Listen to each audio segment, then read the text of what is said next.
single day. Great honor to be here today with all of you souls. And that's what we are. We are souls. Yes. Know that. We are also Justice for Canada, and I got to meet Norman last year on his journey to help combat the tyranny in this country. And we have tyranny in this country. But what we need to do is go within ourselves, because there's nobody here that's going to save you. You're here to save yourself. And I mean this with every ounce of my body, every cell in my pure blood, that we are here to save ourselves. And I know we're all looking for answers, and we're dealing with all kinds of challenges, including myself. I have children, and it's not easy.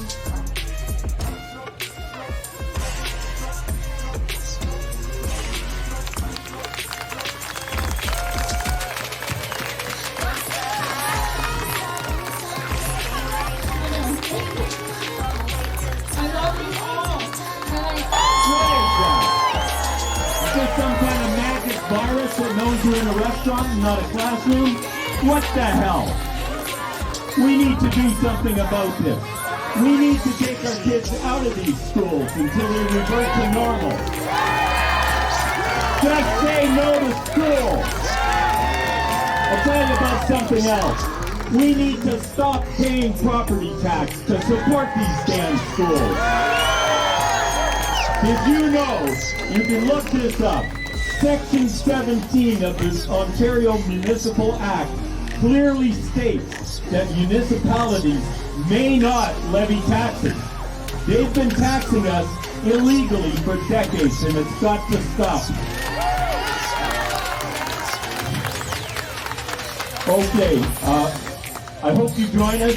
We are going to be marching to the American Embassy, where we are going to be demanding that they enforce the United States, Mexico, and Canada Treaty and investigate this rampant corruption in Canada and bring the perpetrators to justice.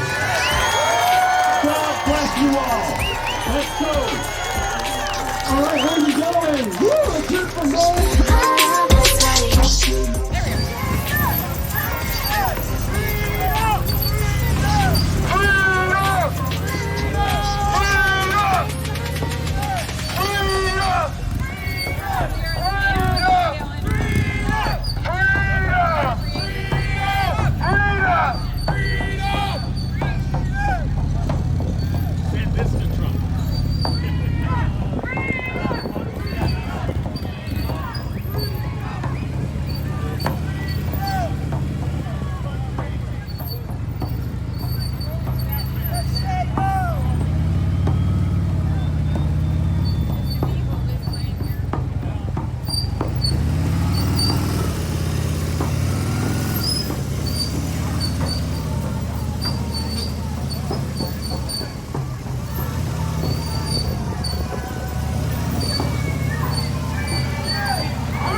They're all for our well-being and our safety, and definitely not to try and prevent me from speaking, and definitely not to try and prevent me from getting my message and my truth out.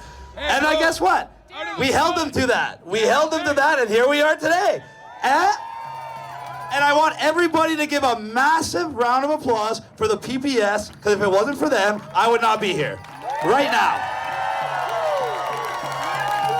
You guys are very fortunate, just like the people in Niagara were fortunate. I just was in Niagara Falls yesterday. I got invited there to the police department by the police. And to keep in mind, this is less than a week after I just went to the Hamilton Police Department and got arrested. And I got arrested 3 times in 11 days. Why are they trying to arrest me so much at this critical time? It's called 2 words, ladies and gentlemen. Vaccine passport. Make no mistake, that single piece of legislation is the biggest threat to Canada since Canada's inception. It is not an accident that we have an election on the 20th. We won't even find out who wins the election until the 24th or 25th because of the mail-ins. So while you're all arguing about the election and your favorite politician, on the September 22nd, quietly, they just want to slip this vaccine passport into law. A brand new thing that simply takes all your rights and freedoms that previous generations fought, bled, and died for, and strips them away from you, and turns them into government-granted privileges predicated on taking a never-ending dose of experimental gene therapy injections. That's right, never-ending. You're never fully vaccinated, ladies and gentlemen. I want you all to realize that. There's no such thing as fully vaccinated. Once you've taken your second dose, and they tell you you're fully vaccinated, a little timer starts ticking down. And within 4 to 6 months, you're gonna need another dose. And then another 4 to 6 months, another dose. Every dose increases your chance of death and adverse reactions. Every dose increases the length of this pandemic.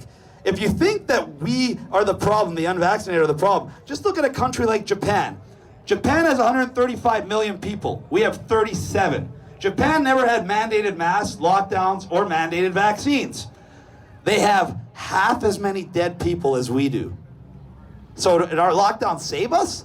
Or did our lockdown condemn us? Look at Israel. They're even worse than Canada. They have almost the highest percent of their population vaccinated in the world. And now they have the most percentage already on their 3rd shot, and they're already talking about their 4th shot. And what do they got over there? Over 90% of the people in the hospital have been triple or double vaccinated. Countries like Sweden are actually banning Israelis from coming there because they're so infected. It's not an accident that the countries with the highest level of vaccination have the highest levels of COVID. You don't hear about COVID in Russia, where only 16% of the population is vaccinated. So why are they pushing this on us when there's so many other treatments? It's because it has nothing to do with a vaccination, nothing to do with your health and safety, and everything to do with control. If they can get you in the idea in your head that they can forcibly take you to take a medical procedure in order to go to work, or in order to go to school, or in order to go to a restaurant, what else can they make you do? Anything they want. Now you're gonna have to take 2 pills a day. Now you're gonna have to take a blood test every other week. What is stopping them? Nothing. You're just trusting them, and you're listening to them. And for the last 2 years, I told you every way they were lying to you, every lie leading to the next lie, and how it was gonna drastically affect you in negative ways and drastically affect your children's future. I warned you all about the vaccine passport 2 years ago, and I was a crazy conspiracy theorist. Really? Really? How do you feel now? Yeah, exactly. Now you know what I get? The same people that were calling me crazy, calling me every single day, because my number's public. Unlike the politicians that pretend they're here to help you, you can actually find me. You can actually talk to me, and I will actually provide you a real solution. So while the rest of you were worrying about this election, which was the smartest way to distract everybody, everybody thinks that I'm divisive because I talk about how politicians are not the answer. While you guys are all arguing over your favorite politician, who's really being divisive? I'm telling you all, forget about the politicians, realize your vote means nothing, and worry about the vaccine passport, which is the biggest threat to your life and liberty in the history of the country. The election is irrelevant. Watch, I can prove it. You vote for Trudeau, we get more of this.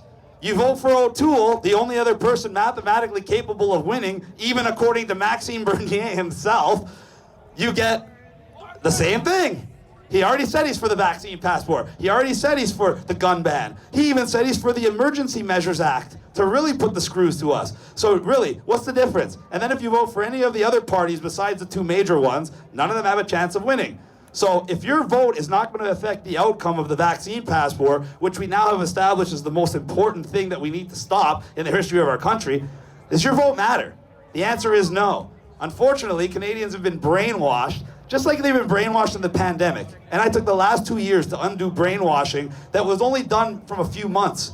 So now I'm trying to undo the brainwashing from decades of programming, where Canadians have been programmed that their vote is their only voice and the only thing that matters. If that's true, how the hell did we get here? Did you all vote for lockdowns and vaccine passports? I don't think so, right? No. So did your vote determine anything? No. Your vote is a way to pacify you, because when you Canadians vote, you feel like you did something. You feel like you did your part. And then you sit back down on the couch when your politician either loses or lies to you, and you say, okay, 4 more years. Well, guess what, baby?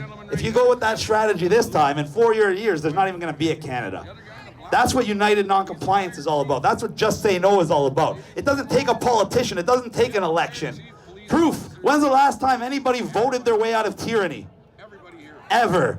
Never. Never. So when a politician comes and tells you they're going to save you, like some did, I'm not going to mention them, and then even a week before they tell you, by the way, I have no chance of actually winning, but still vote for me so we can have a voice. Yeah, a voice. We have a voice. It's called a freedom movement. And they tried to take it and turn it into a political campaign. Why? Because if you're out here and you're ready to act, if you're ready to actually use united non-compliance, we will win. And I can prove it to you. Remember something called the hotel quarantine? One thing that was almost exclusive to Canada and a few other very disgusting countries like Australia, North Korea, Philippines. These are not the kind of countries you want to be associated with when we're talking about our freedoms and liberties, especially now. And guess what? That's something that the vast majority of Canadians were steadfastly against. And what happened? I made a little video walking through an airport, and I showed everybody